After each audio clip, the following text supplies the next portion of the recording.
বিসমিল্লাহির রহমানির রহিম। সুপ্রিয় শিক্ষার্থীবৃন্দ, এই মুহূর্তে যারা ক্লাসে আছেন এবং যারা ভার্চুয়ালি আমার ক্লাসের সাথে সংযুক্ত হয়েছেন, সকলকেই শুভেচ্ছা জানিয়ে আমার খুবই গুরুত্বপূর্ণ একটি টপিক, বিশেষ করে যারা 2026-এ এসএসসি পরীক্ষা দিতে যাচ্ছ তাদের জন্য খুবই ইম্পর্টেন্ট একটা টপিক নিয়ে আজকে আলোচনা করব। আজকের মূল টপিকের বিষয় হলো ট্রান্সফরমেশন অফ সেন্টেন্স। তোমাদের জানতে হবে how to change the sentence. আমরা জানি সেন্টেন্স দুই রকমের পরিবর্তন হয়, একটা হলো ট্রান্সফরমেশন সেন্টেন্স আর একটা হলো conversational sentence.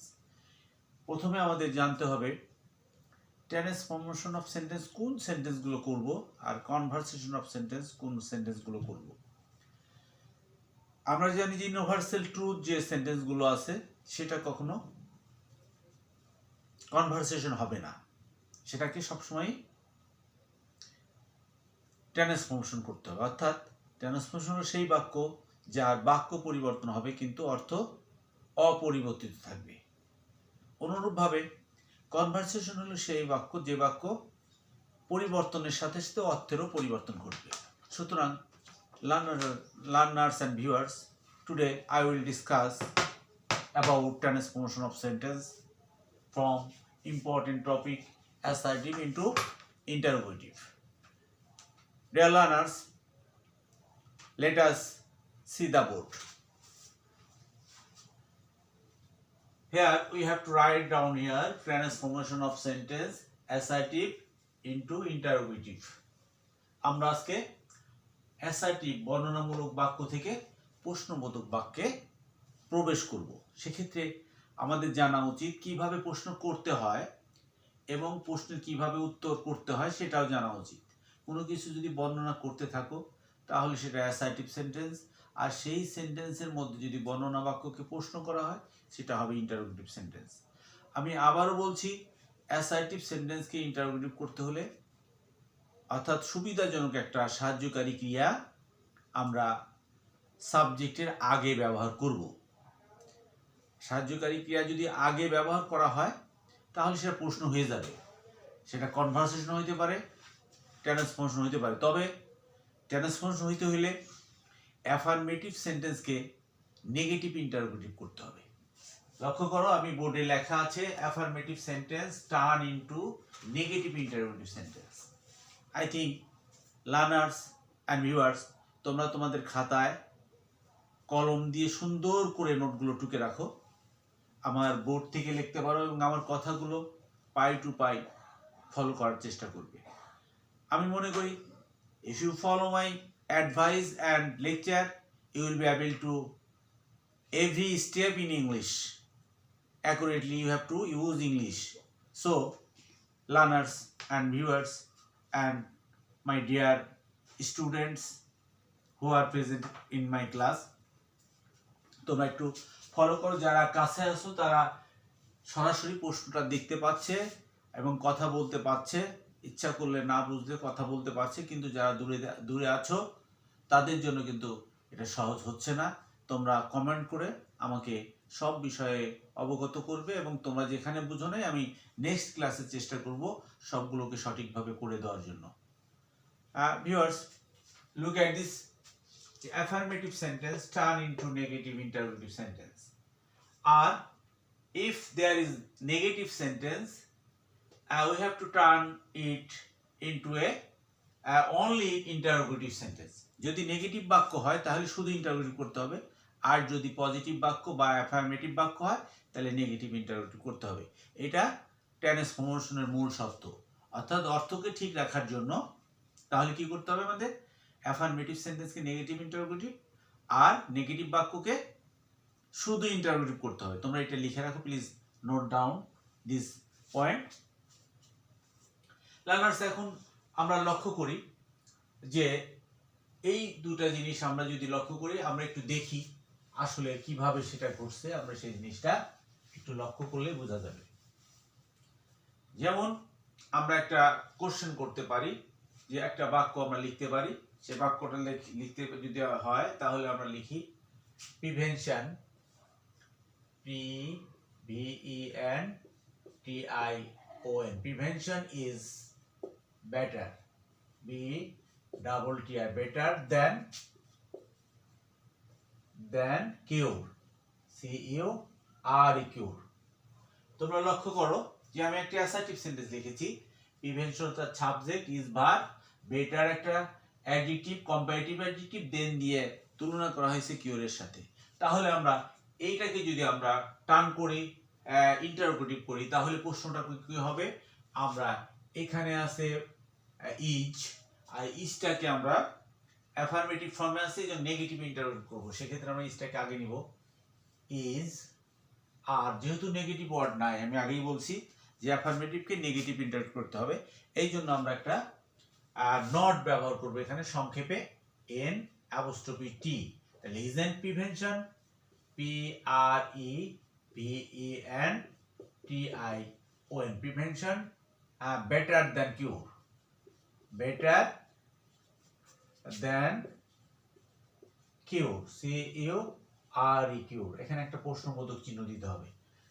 Learners and viewers, you have to follow these rules again, যে আমরা বলছি যে অ্যাফার্মেটিভ সেন্টেন্সকে নেগেটিভ করলে ট্রান্সফরমেশনের ক্ষেত্রে নেগেটিভ ইন্টারোগেটিভ করতে হবে। দেখো আমরা ইন্টারোগেটিভ করছি, ক্রিয়াটাকে আর সাহায্যকারী ক্রিয়া আগে নেওয়া হয়েছে ইজ, এবং তার সাথে নট যোগ করে দেওয়া হয়েছে, সংক্ষেপে ইজেন্ট লিখছি, প্রিভেনশন ইজ বেটার দেন কিউর। আর অর্থ কি দাঁড়ায় আমরা দেখি, যে অর্থটা আগের অবস্থায় থাকবে, সেই জন্য আমরা একটু অর্থ করে দেখি, যে প্রতিকার আরোগ্যের চেয়ে ভালো, প্রতিকার আরোগ্যের চেয়ে ভালো।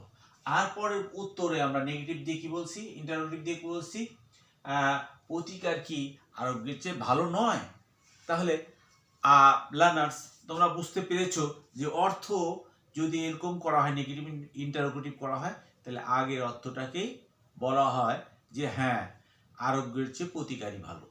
তাহলে আমরা একটা উদাহরণ দেখতে পেলাম, যে অ্যাফার্মেটিভ সেন্টেন্স টার্ন করলো নেগেটিভ ইন্টারোগেটিভে। এখন আমরা যদি নেক্সট সেন্টেন্সটাকে আমরা টার্ন করি, যে অ্যাফার্মেটিভকে নেগেটিভকে কিভাবে করা যায় সেটা আমরা দেখি, লক্ষ্য করি। তাহলে নেগেটিভ যদি বলো নান, সরি নেগেটিভ বাক্য আমরা লিখি, Karim is not a good boy, Karim is not a good boy at all, Karim মোটেই ভালো ছেলে না।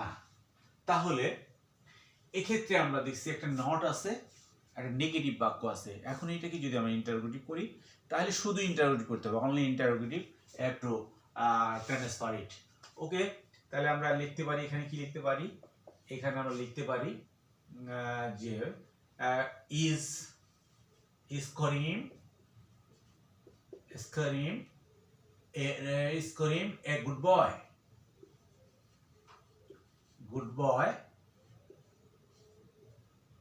ইজ করিম, এই এট অলটা উঠে তখন কি হবে, very good boy, is Karim a very good boy, খুব ভালো ছেলে, a very good, GOOD good boy. এখানে লক্ষ্য করো প্রশ্নবোধক চিহ্ন, যে করিম কি খুব ভালো ছেলে, আর এখানে বললাম সে মোটেই ভালো ছিল না, ভালো ছেলে নয়, মোটেই ভালো ছেলে না, সেটাকে আমরা কনভার্ট করে আমরা ইন্টারোগেটিভ যা বললাম, is Karim a very good বয়। তাহলে এখানে বলছে করিম কি খুবই ভালো ছেলে, এটা প্রশ্ন করা হয়েছে, এবং উত্তরটা আগের অর্থই, অর্থাৎ আমরা অর্থটাকে পূর্বের অবস্থায় রাখছি, কিন্তু বাক্য ট্রান্সফার করে অ্যাফার্মেটিভ থেকে ইন্টারোগেটিভে করা হয়েছে। ঠিক আছে, নেগেটিভ থেকে ইন্টারোগেটিভ করা হয়েছে। তাহলে এই দুটো বাক্য তোমরা ফলো যদি করো, তাহলে আই থিঙ্ক অল লার্নার্স, যারা দূরে আছো, যারা কাছে আছো, সবাই বিষয়টা বুঝতে পেরেছো। তোমরা খাতা কলম নিয়ে সুন্দর করে বিষয়গুলো, নোটগুলো ফলো করো এবং লেখো। এখন আমরা চলে যাব পরের কথাতে। দেখো লার্নার্স, যারা এই যাবৎকালে তোমরা গ্রামার করেছো কিন্তু গ্রামারের মূল বিষয় ট্রান্সফার করেছো, ট্রান্সফারের মূল বিষয় বুঝতে পারো নাই, তাদের জন্য বেসিক্যালি তোমাদের অনুরোধে আমার প্রাক্তন ছাত্রছাত্রীর অনুরোধে আমি কিছু ক্লাস শুরু করেছি। আসলে তারা আমার খুব কাছের ছিল, সেই ছাত্রগুলো যারা বিশ্ববিদ্যালয় মেডিকেল সায়েন্সের মেডিকেলের স্টুডেন্ট, ইঞ্জিনিয়ারিং করছে, তাদের রিকোয়েস্টে আমি না বলতে পারলাম না, এই জন্য আমি আবার এগুলো রিপিট করছি, তারা যাতে ক্লাসগুলো তারাও ফলো করতে পারে।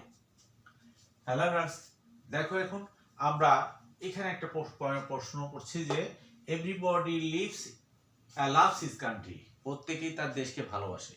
এখানে একটা পয়েন্ট আউট করতে হবে, তোমাদের নোট লেখো, যে কি নোট লিখবা, যে এভরিবডি একটা অনির্দিষ্ট সাবজেক্ট, অনির্দিষ্ট সাবজেক্ট, নির্দিষ্ট নয়।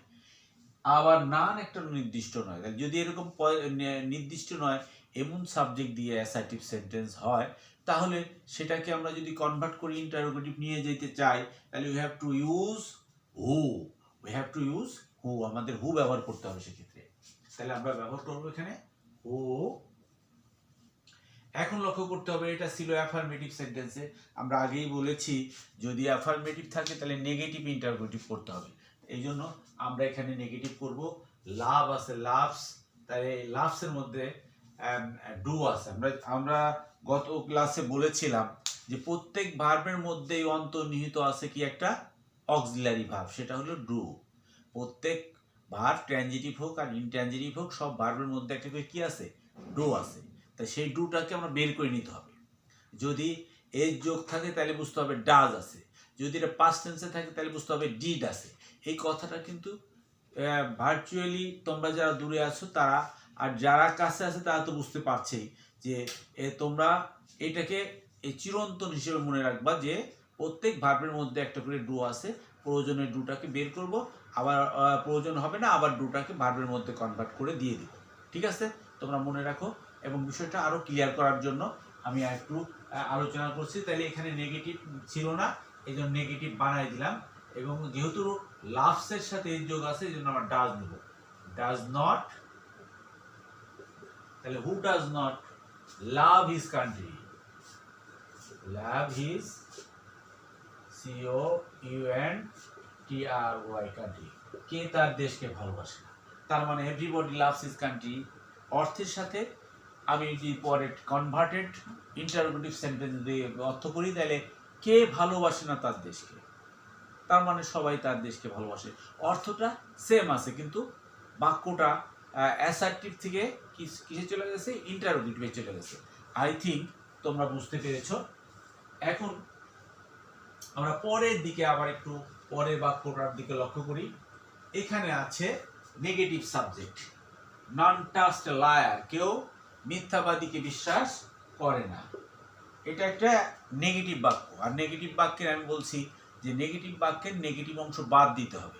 অর্থাৎ সাবজেক্টের মধ্যে নান মানে কি নো ওয়ান, এখানে একটা নো আছে, নট অর্থাৎ অ্যাডজেক্টিভ নো আছে, ওয়ানের আগে নো ব্যবহার হয়েছে, মানে নো অ্যাডজেক্টিভ হিসেবে ব্যবহার হয় আর নটটা অ্যাডভার্ব হিসেবে ব্যবহার হয়। তাহলে ননের মধ্যে আমরা একটা নেগেটিভ ওয়ার্ড আছে দেখে আমরা কি করব, হু দিয়ে নিব।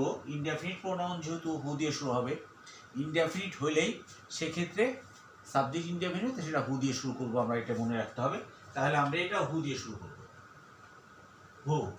এখন লক্ষ্য করো এখানে নীতিবাচক ওয়ার্ড আছে, নাবোধক শব্দ আছে, যেমন নান, কেউ না, সুতরাং এটার জন্য হু নিচ্ছে, আর কোনো এখানে নেগেটিভ ওয়ার্ড নিতে হবে না। Who trust a liar, trust a liar, কে মিথ্যাবাদীকে বিশ্বাস করে। তাহলে learners and viewers, I think all can understand it easily, তোমরা সবাই এটা বুঝতে পেরেছো। তাহলে আমরা প্রথম বাক্য লিখছি হু does not love his country, তার বাক্যর অর্থটা ঠিক রেখে, আবার পরেরটা বলছে হু ট্রাস্ট এ লায়ার, কে মিথ্যাবাদীকে বিশ্বাস করে, এটাকেও আমরা অর্থ ঠিক রেখে পরিবর্তন করেছি। তাহলে both sentences transformations converted into assertive into interrogative. I think learners, viewers or যারা নিকটে ক্লাসে দেখছো বা আমার টেবিলে আছো, সকলকে আমি আবারও প্রশ্ন করছি যে তোমরা এটা অবশ্যই ক্লিয়ার করবে এবং বাসায় চেষ্টা করবে, এবং আমি মনে করি তোমরা বুঝতে পেরেছো। যারা বুঝতে পারো নাই সামনে তোমরা বলতে পারছো, কিন্তু যারা দূরে আছে ভার্চুয়ালি যোগ হয়েছে আমার ক্লাসে, তারা হয়তো বলতে পারছে না, এবং তাদেরকে অনুরোধ করব আগামী ক্লাসের জন্য যে যেখানে বোঝে নাই সেটার জন্য একটা কমেন্ট লিখলে আমি যাতে সেই কমেন্টগুলো সকলের জন্য শুদ্ধ করে বা বোঝাতে পারি। হ্যাঁ, তাহলে আমরা বুঝতে পারলাম যে অ্যাফার্মেটিভকে নেগেটিভ করার সময়, ইন্টারোগেটিভ করার সময় অ্যাফার্মেটিভ বাক্যকে নেগেটিভ ইন্টারোগেটিভ করতে হবে, আর নেগেটিভ বাক্যকে শুধু ইন্টারোগেটিভ করতে হবে। তাহলে এই বিষয়টা আমরা সব ক্লিয়ার যে ট্রান্সফরমেশনে অর্থের কোনো পরিবর্তন হবে না, কিন্তু কনভারসেশনে অর্থের পরিবর্তন হবে। সুতরাং viewers and learners, no more today, see you later, next episode or next topic, transformation sentence. No more today, bye.